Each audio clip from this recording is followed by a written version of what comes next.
देश में जहां एक तरफ माहौल खराब है, वहीं दूसरी तरफ जैसलमेर के पोखरण की होली एकता की मिसाल दे रही है। पोखरण में होली से कुछ दिन पहले होने वाले फागोत्सव मनाया जा रहा है, जिसका आयोजन पुष्करना समाज ने किया। इस उत्सव की खास बात यह है कि इसमें हिंदुओं के साथ साथ मुस्लिम भी शामिल होते हैं। पोखरण का ये फागोत्सव यही नहीं बल्कि नाथद्वारा वृंदावन तक मशहूर है। यहाँ के इस फागोत्सव में आप होली के रसियों को धार्मिक भजन गाते देख सकते हैं।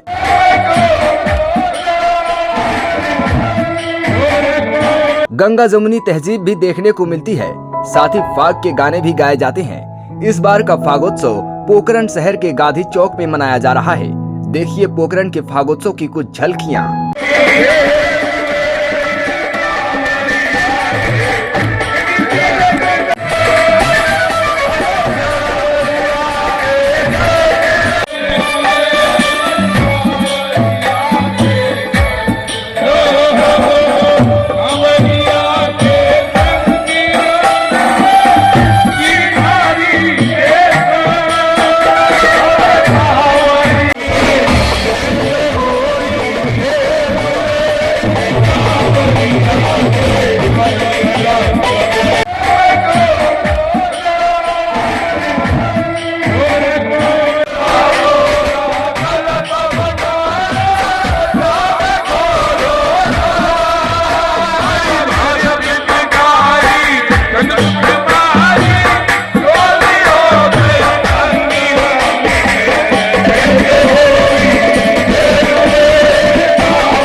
बाहर होली नंद कुमार।